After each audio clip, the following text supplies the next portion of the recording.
Hello दोस्तों, स्वागत है आपका अपने इस चैनल फैक्ट स्टडी में। आज की इस वीडियो में हम बात करने वाले हैं, आप सभी ने ये चंडीगढ़ का मेयर का इलेक्शन जो है बहुत ज़्यादा चर्चा में रहा है, सुना भी होगा। इसमें किस तरीके से बेईमानी हुई थी और ये भाजपा के जो है पार्षद भी बना दिए गए थे। ये आप देख सकते हैं, किरण खेर हैं, अनुपम खेर की वाइफ। ये भी कितने आसानी से विक्ट्री का साइन दिखा रही हैं और सारा कुछ इनके सामने ही घटित हुआ। बेईमानी पूर्ण रूप से की गई थी। लेकिन फिर अभी हमारे देश में जिंदा है सुप्रीम कोर्ट और विशेष तौर पर CY चंद्रचूड़ जी। DY चंद्रचूड़ जी ने बहुत शानदार फैसला सुनाया है। और ये जो थे, इनको अनिल मसीह थे, इनका नाम आपको पता होगा।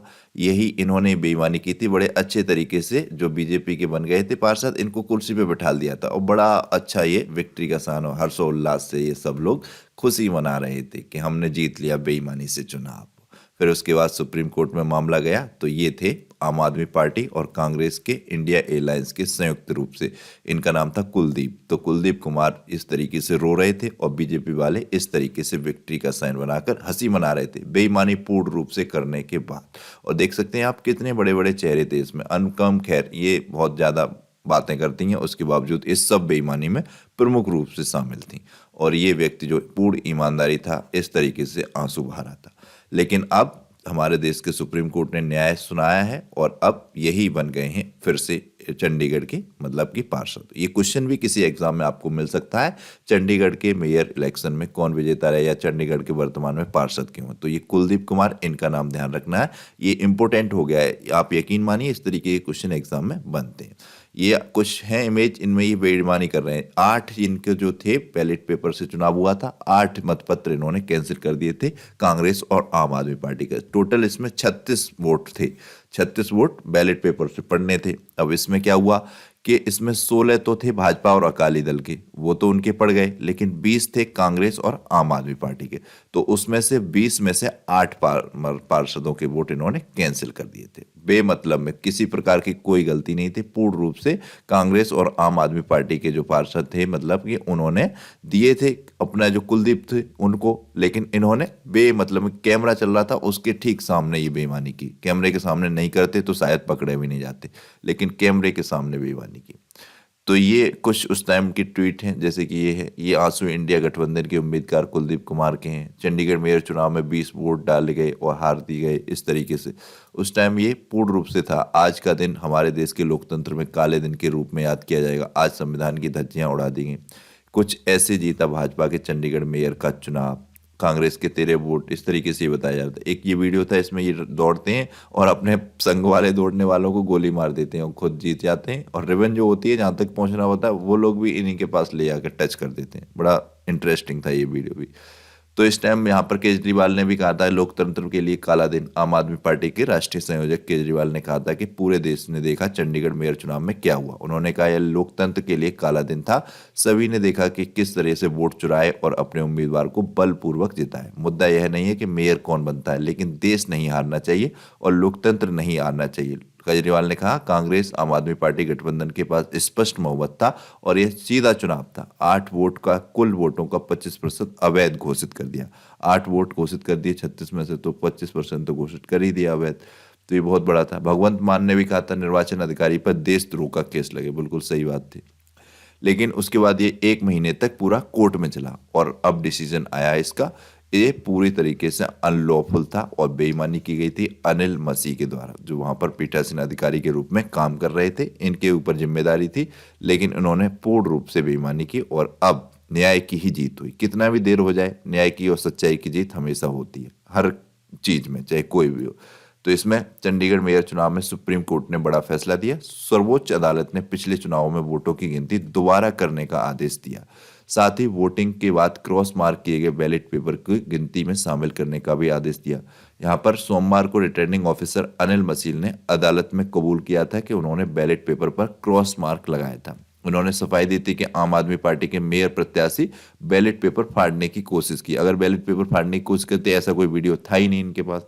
इस कारण उन्होंने पेपर पर निशान लगा दिया। सुप्रीम कोर्ट ने फैसले के बाद चंडीगढ़ में आम आदमी पार्टी के मेयर बनने का रास्ता साफ होगा। हालांकि इतने दिनों में इन्होंने आम आदमी पार्टी के 3 पार्षद जो थे उनको तोड़ भी लिया। और अगर ये दोबारा चुनाव की कोशिश कर रहे थे, सुप्रीम कोर्ट में इनका वकील दलील दे रहा था कि आप दोबारा निष्पक्ष तरीके से चुनाव कराइए। दोबारा निष्पक्ष तरीके से चुनाव कराते तो आपने तो हॉर्स राइडिंग को बोलते हैं ना, पैसे दे के खरीद लिए थे 3 पार्षद और 3 पार्षद से फिर जीत लिए थे। ये तो तोड़ फोड़ तो करने में माहिर है ही बीजेपी वाले।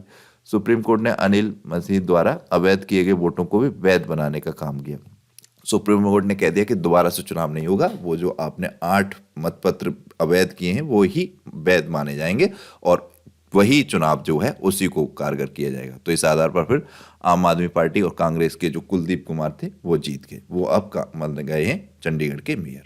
सुप्रीम कोर्ट ने मंगलवार को चंडीगढ़ मेयर इलेक्शन में आप और कांग्रेस के संयुक्त उम्मीदवार को विजेता घोषित कर दिया। पहली बार ऐसा है कि देखिए कोर्ट से विजेता घोषित किए गए हैं, मतलब मेयर पद के प्रत्याशी। शीर्ष अदालत ने पहले के चुनाव परिणाम को खारिज कर दिया। इस फैसले के बाद कुलदीप कुमार को चंडीगढ़ का नया मेयर घोषित कर दिया।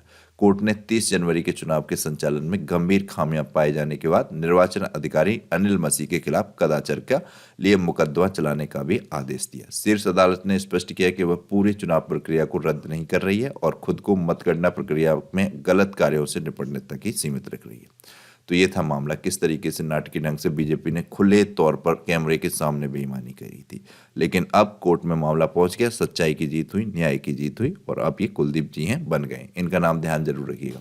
इसके अलावा यहाँ पर चर्चा में रहा अनुच्छेद 142, पिछले दिनों में भी चर्चा में रहा है, इसको जानना बहुत जरूरी है। अभी बाबरी मस्जिद और राम मंदिर वाला मामला था, उसमें भी ये चर्चा में रहा, तो इसको जान लेते हैं। जैसे कि यहाँ पर हमने हेडलाइन दी है, चंडीगढ़ मेयर चुनाव केस में सुप्रीम कोर्ट ने किया अनुच्छेद 142 का प्रयोग। क्या है इस अनुच्छेद में खास प्रावधान क्या है? तो अनुच्छेद 142 के पीछे की अवधारणा क्या है? अनुच्छेद 142 न्याय, समता और अच्छे विवेक की अवधारणा से लिया गया है। समझ रहे हैं आप? न्याय, समता और अच्छे विवेक की अवधारणा से। यहाँ पर मतलब कि जजेस के पास, सुप्रीम कोर्ट के पास अपने विवेक के आधार पर विशेष तौर पर यहाँ पर अपनी कानून व्यवस्था या कुछ धाराओं के इतर भी काम करने का अपने आप में एक निर्णय लेने का अधिकार है। इसे किसी विशिष्ट कानून के अभाव में भारत में ब्रिटिश अदालतों द्वारा लागू किया गया था। यह 1935 के भारत सरकार अधिनियम के तहत संघीय न्यायालय को प्रदत्त समान शक्तियों से भी प्रेरित है। इसे 27 मई 1949 को संविधान सभा द्वारा अपनाया गया था। तो ये अनुच्छेद 142 मोस्ट इंपोर्टेंट है आपके सभी एग्जाम के लिए, प्लीज इसको ध्यान रखिएगा, बहुत अच्छे तरीके से इसको पढ़िएगा। आपको पीपीटी जो है उसको मैं आपको टेलीग्राम पर भी दे दूंगा। ये एक बार फिर से मैं बताता हूँ, इसमें काफी इंपोर्टेंट पॉइंट है आपके एग्जाम के लिए। अनुच्छेद 142 न्याय, समता और अच्छे विवेक की अवधारणा से लिया गया है। इसे किसी विशिष्ट कानून के अभाव में भारत में ब्रिटिश अदालतों द्वारा लागू किया गया था। यह 1935 के भारत सरकार अधिनियम के तहत संघीय न्यायालय का प्रदत्त समान शक्तियों से भी प्रेरित है। इसे 27 मई 1949 को संविधान सभा द्वारा अपनाया गया था। कब अपनाया गया था? 27 मई 1949 को। क्या है अनुच्छेद 142? तो अनुच्छेद 142 एक प्रावधान है जो सर्वोच्च न्यायालय को उसके समक्ष लंबित किसी भी मामले या मामले में पूर्ण न्याय करने के लिए आवश्यक कोई भी आदेश पारित करने के अधिकार देता है। यह एक विवेकाधीन शक्ति है जो न्यायालय को कानून की सख्त व्याख्या से परे जाने और विवादों को सुलझाने के लिए अपनी बुद्धि और रचनात्मकता का उपयोग करने की अनुमति देती है। जैसा कि अभी शुरुआत में मैंने बताया, अनुच्छेद 142 सर्वोच्च न्यायालय को पक्षों के बीच पूर्ण न्याय करने की एक अद्वितीय शक्ति प्रदान करता है। जहां कभी कभी कानून या कानून के तरफ से कोई उपाय प्रदान नहीं कर सकता, उन स्थितियों में न्यायालय किसी विवाद को इस तरीके से समाप्त करने के लिए अपने अधिकार का प्रयोग कर सकता है। इसमें मामले के तथ्यों के आधार पर फैसला दिया जा सकता है। हालांकि इस शक्ति असीमित या मनमानी नहीं है, यह कुछ सीमाओं और सिद्धांतों के अधीन है जो इसके प्रयोग का मार्गदर्शन करते हैं। यह ध्यान रखना है। इसकी सीमाएं क्या है अनुच्छेद 142 की? तो अनुच्छेद 142 किसी भी कानून या कानून के स्पष्ट प्रावधानों को खत्म या अवहेलना नहीं कर सकता। मैंने कहा कानून से इतर जाकर विवेकाधीन शक्तियां हैं अनुच्छेद 142 में, तो लेकिन ये बिल्कुल नहीं है कानून के स्पष्ट प्रावधानों को खत्म या अवहेलना करे, इसकी सीमाओं में आता है। फिर है अनुच्छेद 142 किसी भी व्यक्ति के मौलिक अधिकार या प्राकृतिक न्याय का उल्लंघन नहीं कर सकता, ये भी इसकी सीमा के अंतर्गत है। मौलिक अधिकार तो विशेष तौर पर है हमारे देश में, इनका तो उल्लंघन कहीं भी वर्णन है ही नहीं। किसी भी व्यक्ति के मौलिक अधिकार या प्राकृतिक न्याय अनुच्छेद 142 की विधायी या कार्यकारी कार्रवाई के लिए न्यायिक समीक्षा का स्थान नहीं ले सकते। अनुच्छेद 142 अस्पष्ट, सामान्य या व्यापक निर्देश जारी नहीं कर सकता। 142 को अपने स्वयं के उदाहरणों के अनुरूप नहीं होना चाहिए, अपने निर्णय के लिए कारण बताना चाहिए। यानी कि जो भी फैसला देंगे सुप्रीम कोर्ट के जजेस या किसी भी कोर्ट के अनुच्छेद 142 को रखते हुए ध्यान में या इसके अधीन, तो उसमें उनको अपना स्पष्ट बात बताना होगा उदाहरणों के स्वरूप, इस तरीके से। तो विशेष विवेकाधीन शक्ति है एक तरीके से अनुच्छेद 142 में न्यायालय के पास, आप समझ सकते हैं। पहले भी अनुच्छेद 142 का प्रयोग हुआ है। सुप्रीम कोर्ट की तरफ से समय समय पर इस अधिकार का प्रयोग किया जाता रहा है। बाबरी मस्जिद मामले में अदालत ने इस आर्टिकल का इस्तेमाल राम जन्मभूमि में बाबरी मस्जिद भूमि विवाद मामले में किया गया था। इसके तहत विवादित भूमि को केंद्र सरकार की तरफ से गठित ट्रस्ट को सौंपने में महत्वपूर्ण भूमिका निभाई गई थी। आप समझ सकते हैं कितना बड़ा अनुच्छेद 142 आपके लिए इम्पोर्टेंट है एक तरीके से। देखिए बाबरी मस्जिद और राम मंदिर कितना ज़्यादा चर्चा में, तो ये मोस्ट इम्पोर्टेंट है अनुच्छेद 142, आप ध्यान रखिएगा। सुप्रीम कोर्ट ने यूनियन कार्बाइड नामक केंद्र सरकार मामले में और घातक भोपाल गैस त्रासदी के पीड़ितों को मुआवजा प्रदान करने के लिए भी हस्तक्षेप किया था इसी अनुच्छेद 142 के अधीन। सुप्रीम कोर्ट ने पूर्व प्रधानमंत्री राजीव गांधी जी की हत्या के मामले में दोषी ए.जे. पेरारिवलन को रिहा करने का आदेश भी दिया था अनुच्छेद 142 के तहत। हत्याकांड राजीव गांधी जी की हत्याकांड में शामिल पेरारिवलन को उम्र कैद की सजा सुनाई गई थी। वह 30 साल से अधिक समय में जेल में बंद रहे थे। तो आप देख सकते हैं कितने बड़े बड़े हाईलाइटेड केसेस में अनुच्छेद 142 का प्रयोग किया गया है सुप्रीम कोर्ट के जजेस के द्वारा या न्यायालय में इसका क्या वर्णन है। तो ये इसीलिए विशेष तौर पर इस वीडियो में ऐड किया गया है अनुच्छेद 142। तो ये आपको ध्यान रखना है, आगामी एग्जाम्स में ये आपको देखने को जरूर मिलेगा। तो ये वीडियो था, आपको ये कैसा लगा प्लीज कमेंट बॉक्स में बताइएगा।